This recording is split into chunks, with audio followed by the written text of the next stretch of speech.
For generations, Catholic schools have been an important part of education in Sacramento. Today, their system is at an inflection point.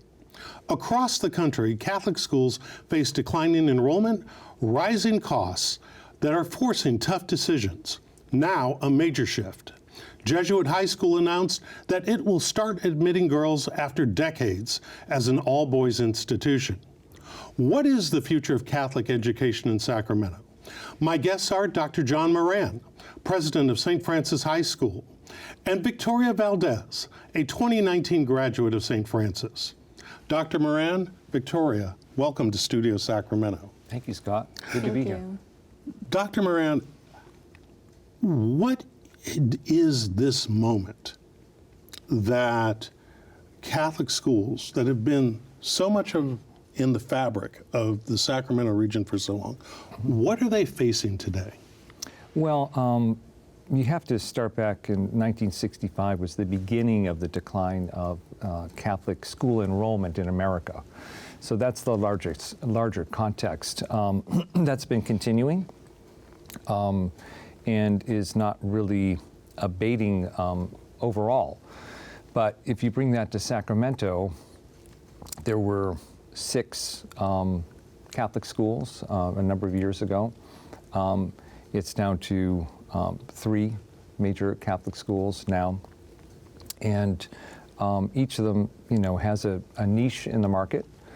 Jesuit, Christian Brothers, and St. Francis. Yes, okay. Those are the 3 main ones.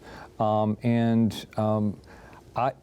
my career and here, I've really believed in the firm philosophy that you can buck the trends of downward enrollment in 2 fundamental ways: adding more value to your school every year and communicating that value better.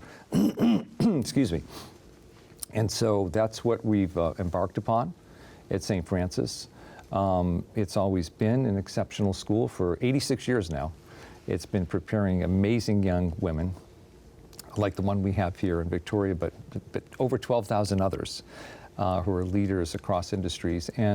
But we're not sitting on our laurels. We're continuing to add value, new programs, improving the quality of each current program that we have, and just continuing to find new and better ways to prepare young women for lives of faith, excellent leadership, and service. And so I come to this with a lot of energy and excitement about our future.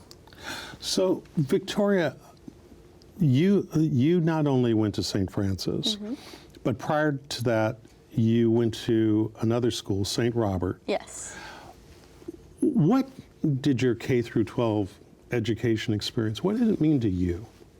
I'm, first of all, very grateful to have had the privilege to attend Catholic education for my elementary school years and my high school years. I feel like fundamentally the structure and also the size of the school as well really plays a big role into the way that you're able to create relationships with people. I went to St. Robert's, and when I was at St. Robert's K through 8th, I was in always one of the smaller classes. And so being with the same 20 to 30 kids just fluctuates on the year. Being with the same 20 to 30 kids for 9 years, you really understand the value of close friendships that you carry on in your day-to-day life as a child, pretty much. And same with St. Francis. I mean, with St. Francis, I went to St. Francis knowing maybe 5 girls. And what's funny is my graduating class at St. Robert's was only 8 girls. So I went from being in a class with 8 girls to the next year being in a class with 250. And so I really, going to St. Francis and not knowing anyone, I didn't enjoy it as what any 13, 14-year-old would. And my parents were still like, by the end of freshman year, if you still don't like it and you still haven't found, your group or your niche, you can go to Christian Brothers, because that's where everybody from St. Robert's goes. And by the beginning of my sophomore year, I had found my community, found my people, and by the end of my senior year, really, I probably knew probably about 3/4 of my class. Wow. And you also, through just the mixed classes, you know, I was in a class with some of the girls that were in a grade below me or in the grade above me. And even then, being a young adult and going out and doing things, and you just run into people, and it's just like clockwork, like, oh my God, I haven't seen you in forever. And so the big takeaway that I'm the most grateful for with attending Catholic education is just the lifelong connections that you make with people. Mm-hmm. I feel like those types of communities really help breed that sense of community, essentially. And connection. And connection, yes. So full disclosure, my kids went to St. Robert, and my son went to Christian Brothers because that's where everybody goes, and my daughter went to St. Francis. And Yeah. so I know the system. I know the system well enough Yeah. as a parent. One of the things I'm curious about, though, is you had kind of the dual experience. St. Robert was a co-ed school. St. Francis is an all-girls school. And for most of us, we never had the experience of going to a single-gender school. What do you think was special about that experience for you that you take with you even today? What's special about that experience to me is that I was able to really find myself at an age where a lot of people, I feel like, try to find themselves and don't find themselves until later in life, which there's nothing wrong with that. But going to a high school where it's all girls, for example, like if you say something wrong in class, you don't have to worry about a 15-year-old boy making fun of you, and then you're like, oh my God, this guy thinks I'm stupid. And vice versa with, you know, Jesuit as well. When I was choosing to go to St. Francis, my dad went to Christian Brothers and my mom went to St. Francis. My dad had only experienced Christian Brothers as an all-boys school, I believe, until his sophomore year. So he had 2 years of all boys and then 2 years co-ed. And then my mom obviously experienced St. Francis as all girls. And I have lots of aunts and uncles and cousins that went to Jesuit, Christian Brothers, or St. Francis. So I had a very good understanding of what each experience could be like. And what's funny is when you mention to people that you're going to St. Francis, for example, in my experience, the one thing that people will always tend to say if they didn't go there and experience this is, oh my God, all girls, that's so much drama. My personal experience, yeah, people don't agree on things. People get into arguments. That's human nature. That's not something that is foreign to the experience of living life. But if I'm being honest, it wasn't that dramatic of an environment as people try to make it out to be. I really do feel like St. Francis helps breed young women to be the best versions of themselves through all the different programs and classes and experiences that they have to offer. One thing that always stuck with me through my experience at St. Francis is we had a theology teacher who had been there for eons. His name was Mr. Norman, and if you went through Catholic school and ended up going to St. Francis, you know who he is. And he had taught my mom and my aunts, and his wife was also the principal at St. Robert's for a little bit. So I knew him very well, and I ended up being his TA, and we would talk about things, and we started talking about a topic like this, and he said, you know, one time we had a substitute come, and he was kind of like a long-term sub. Someone was out on leave, and Mr. Norman was like, I was talking with him in the break room, and he told me, you know what, Rick? You guys breed very masculine women here. What? And Mr. Norman was like, I've never heard of anybody describe it that way. And that was really off-putting, because why, for a young woman to be able to express their opinion, be able to have a conversation with someone with a differing opinion, and also just be able to express themselves and how they want to and how they feel, why does that have to be seen as masculine? And so I think St. Francis really helped us feel not in that way, not in that these characteristics are masculine, but more in a sense of these characteristics are of people that are strong and independent and know what they want.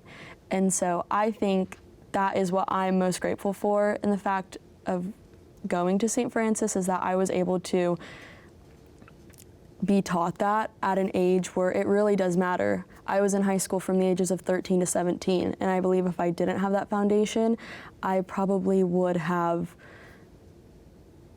learned those lessons later on in life, whereas learning those as a 13-year-old really sets you up to be very strong-minded and determined, and also just be able to express yourself in an adult way. When you hear this, Dr. Moran, what reaction does that kind of well up in you? I am so proud and honored to serve an institution that produces young women like Victoria.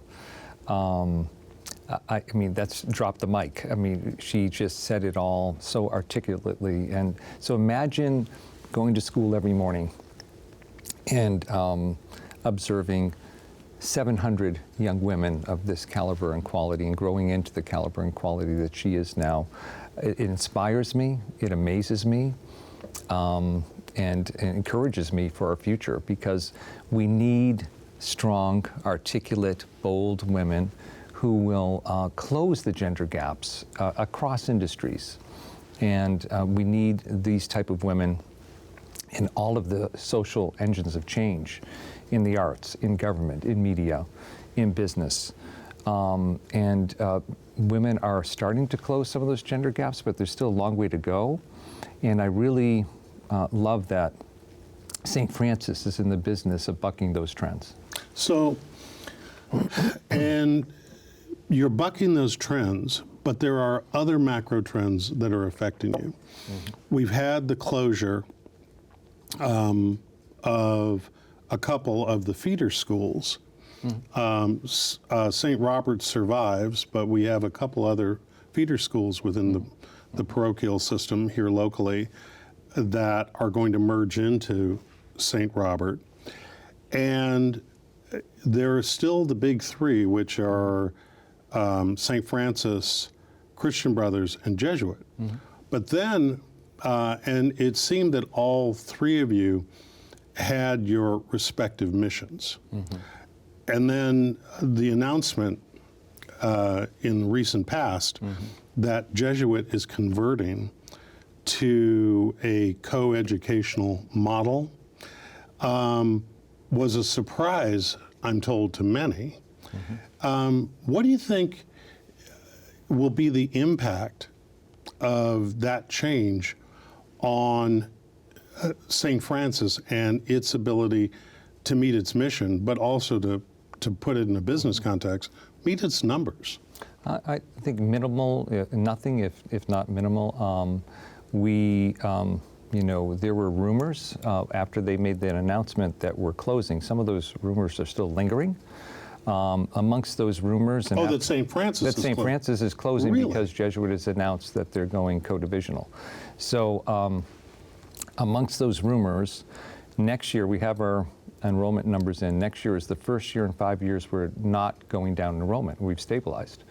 And we're just beginning to build this renaissance at St. Francis, rebuilding the arts and accentuating the STEM programs and plans for rebuilding large sections of the campus. So, our future doesn't depend on any other school, what they do, it depends on what we do. Right, but you all are still a part of kind of this system in Sacramento. Mm-hmm. And I'm curious, they are moving to admit girls. Mm-hmm. You all could have moved in the opposite direction, decided to admit boys. What made the decision right for them but not right for you all? Well, that's a great question. So, we don't need to have a mission change. We are financially stable. I just printed my... Are they not financially stable? Well, I'll let them speak for themselves, but I'm just saying that I published our President's Annual Report just recently and showed that we're debt-free. We have a very large savings. We have been strategic in our investments. We're continuing to be strategic in our financial investments and in our financial responsibility. There's one reason, and I've been in this business since 1996, is that there's one reason that religious schools go out of business, and that's a lack of cash flow. We don't have that. We have tremendous cash flow and tremendous savings. We own our buildings. And so we are very well positioned to rebuild the enrollment. First of all, you have to stabilize it, which we have just done in less than 1 year. And then from there we grow, and it's just by adding excellence. I've competed with Catholic schools, other Catholic schools my whole career. It's friendly competition, but it's competition. And I just would hate to be anybody competing for the girls' market in Sacramento against St. Francis. I don't know how you can compare to it. We've been having excellence for 86 years, and we're getting more excellent every year. I've told my team we're going to get 3% better every day, and they're rising to the challenge. We're adding new programs every year. And so I'm very bullish on our future, and I feel confident about it. Well, you have an alum right here in Victoria whose mother is an alum as well, Yes, right? and my younger sister. And your younger sister. Victoria, I don't want to put you on the spot, but I've got to ask the question. Do you have children yet? No. Okay.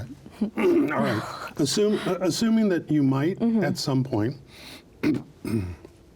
or you have friends maybe that are having children, how do you feel about the likelihood that St. Francis for their girls will be an option? And before you answer, let me just ask Dr. Moran one question. What's the tuition right now?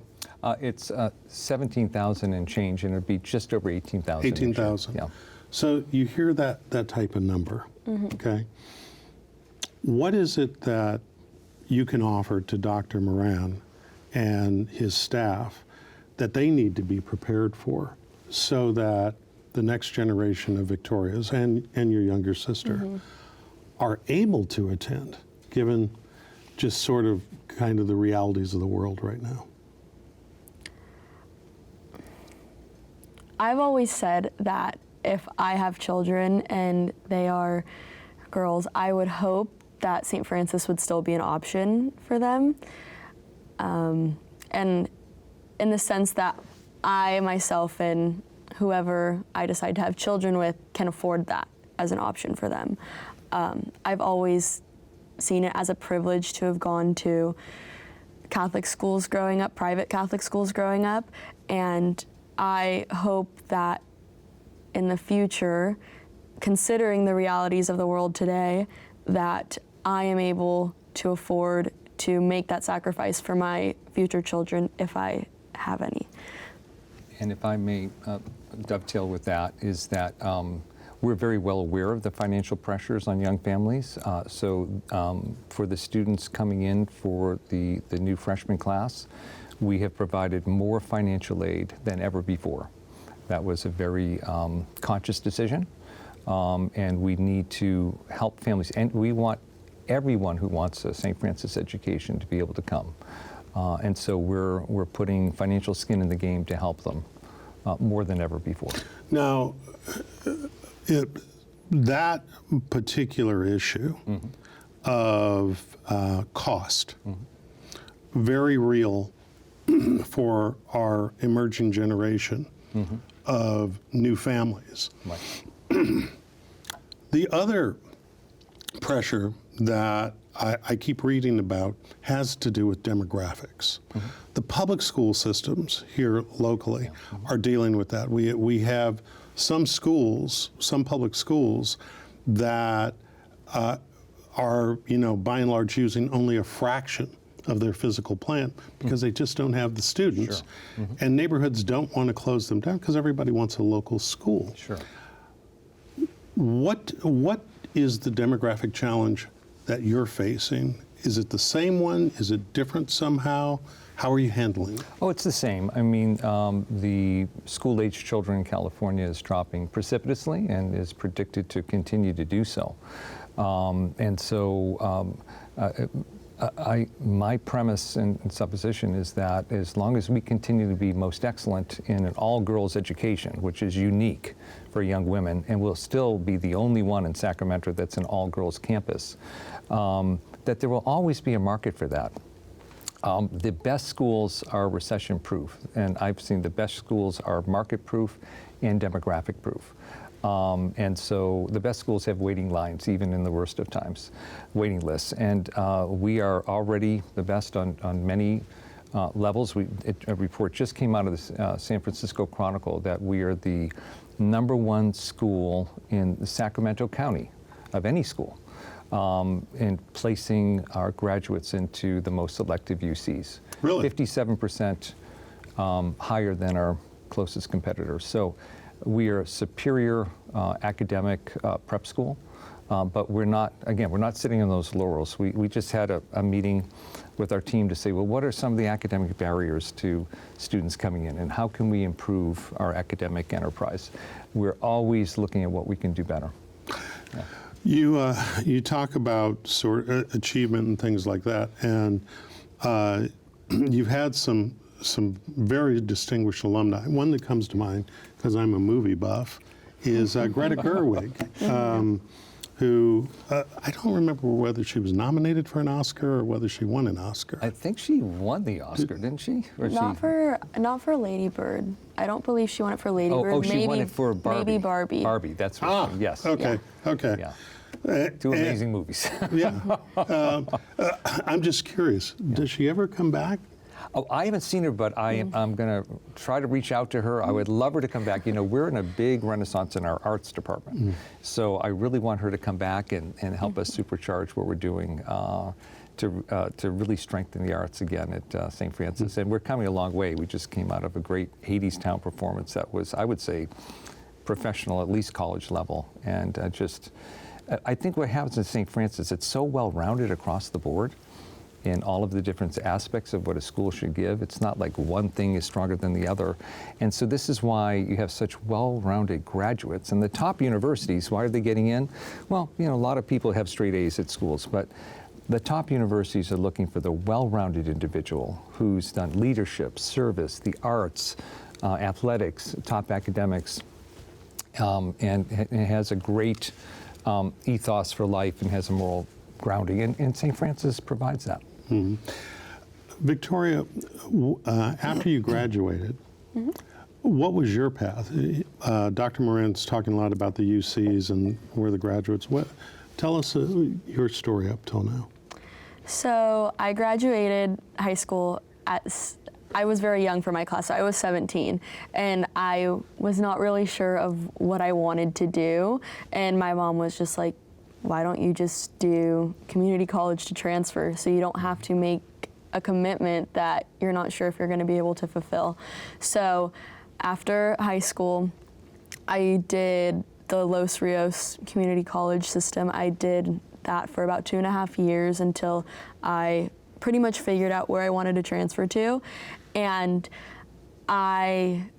if I'm being honest, was not the biggest fan of college, and still being in school, I'm like, I just want to get this over we can with. Talk. I understand. I'm like, I would just like to get this over with. And so the most logical decision for that was to continue my education at Sac State. So then I transferred to Sac State, and I graduated in 2024 with a business finance degree. And what are you doing today? And today, my parents are union contractors. They do anything you can put on a wall: plaster, paint, wall covering, things like that.